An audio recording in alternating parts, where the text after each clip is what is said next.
အတန်ဆုံးအမြတ်ဆုံးဖြစ်တဲ့ဒီအရဟတဖို့ကိုမျက်မှောက်ဘဝမှာပဲမျက်မှောက်ပြုပြီးနေထိုင်နိုင်ဖို့ရန်အတွက်ဘယ်လောက်ကြည့်ရမလဲမေးဘယ်လောက်ကြည့်ရမလဲလို့မေးလိုက်တဲ့အချိန်ကကျတော့ဘုရားရှင်ကကဲတက္ကရာပါဠိမင်းသားဒီလိုဆိုလို့ရှိရင်တော့သင်တက္ကရာကိုပဲငါဘုရားရှင်ကတဖန်ပြန်ပြီးတော့မေးရလိမ့်မယ်ဆိုပြီးတော့မေးခွန်းလေးတွေမေးပါတယ်နော်သင်တက္ကရာပါဠိမင်းသားဒီစင်ကြီးချွန်းကအတ္တမှကျွမ်းကျင်ပါသလားဆိုပြီးတော့ဒီမေးခွန်းလေးမေးကြည့်တယ်တပည့်တော်ဟာစင်ကြီးချွန်းကိုင်တဲ့အတ္တမှကျွမ်းကျင်ပါတယ်ဆိုပြီးတော့သူကပြန်ပြီးတော့လျှောက်ထားတယ်ဘယ်ကကျွမ်းကျင်လာတယ်ဆိုတာကတော့ဝိတုကြောင့်ကြောက်ဖို့ပါလိမ့်မယ်နော်သူ့ရဲ့ဖာကမဲတော်ယတိကြီးကသင်ပေးလိုက်တဲ့အတွက်ဆင်ဖြစ်တဲ့စောင်းအတ္တဂါထာဆင်ပြေးနိုင်တဲ့ဂါထာစသဖြင့်ဒီဂါထာလေးတွေကိုသူကကြည်ကြနေတာရတယ်အဲဒီဂါထာတို့ရဲ့တကုဆွရင်ကြောင့်ဆင်စည်းချုံးကိအတ္တမှသူကအလွန်ကျွမ်းကျင်နေတဲ့ပုဂ္ဂိုလ်ပဲ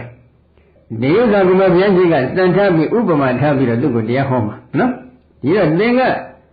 သင်္ထံတို့ယောက်ျားတစ်ယောက်ရောက်ရှိလာပြီဆိုကြတော့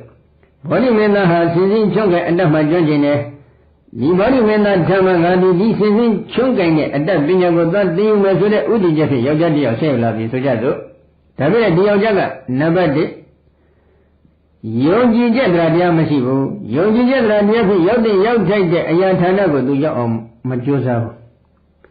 ယုံကြည်ချက်တရားမရှိတဲ့အတွက်ယုံကြည်ချက်တရားရှိတဲ့ပုဂ္ဂိုလ်တို့ရောက်တဲ့ရောက်ထိုက်တဲ့အရာဌာနကိုလည်းမရောက်ဘူးယုံကြည်ချက်တရားမရှိဘူးဆိုတာကဘာပြောတာလဲဆရာဓမ္မအပေါ်၌လည်းမယုံကြည်ဘူးသင်ပေးတဲ့အတ္တပညာအပေါ်၌လည်းမယုံကြည်ဘူးအဲ့ဒီလိုမယုံကြည်တဲ့ပုဂ္ဂိုလ်ကယုံကြည်တဲ့တရားရှိမှရောက်နိုင်တဲ့အရာဌာနကိုသူရောက်အောင်မလားမရောက်ဘူးတစ်ချက်နောက်တစ်ခုအဲ့ဒီပုဂ္ဂိုလ်ဒီနံပါတ်2အနာရောဂါသိထူပြောတယ်သူကလည်းကဲလိုက်တာပေါ်လည်းကဲလိုက်တာခါလည်းကဲလိုက်တာခေါင်းလည်းကဲလိုက်တာလေလည်းဟိုကထိုးလိုက်တယ်ဒီကထိုးလိုက်တာနဲ့တချို့ကြတော့လေဘုန်းကြီးကဘယ်လိုလဲဘုန်းကြီးမြန်ပြန်ပြီးတော့နင်းနှိပ်ပေးရအောင်မလားလို့မေးယူရတယ်ဟုတ်တယ်မလားညီးလိုက်တာစောင်းနေတာပဲဒီတော့အနာယောဂကလည်းသိပြီးတော့ထူပြောနေတယ်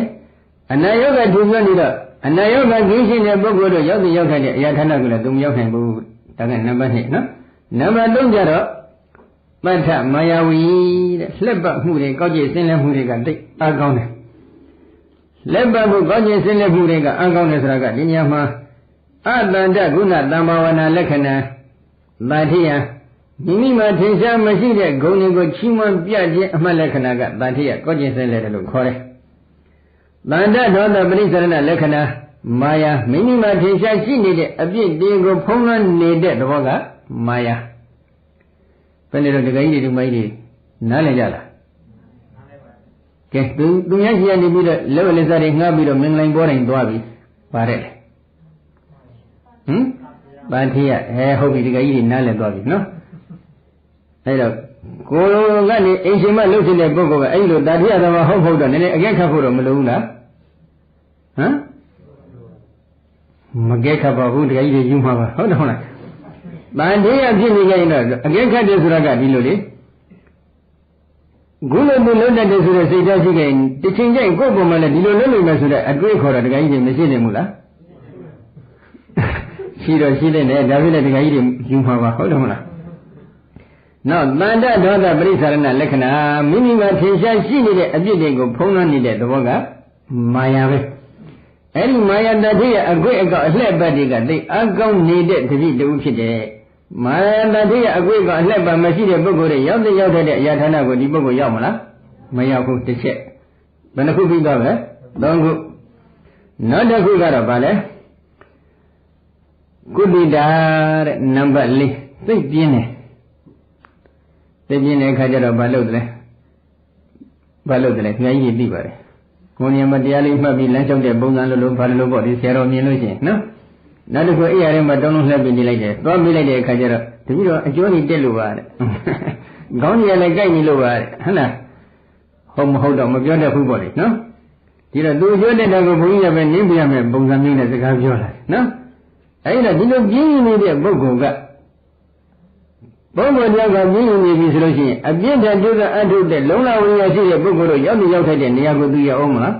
မရောက်ဘူးတစ်ချက်ဘယ်နှချက်ပြီးသားမလဲ၄ချက်နောက်တစ်ခုကတော့ပညာမရှိဘူးတို့ပညာဘယ်လိုပဲသင်သူကတတ်နိုင်တဲ့ပညာမရှိဘူး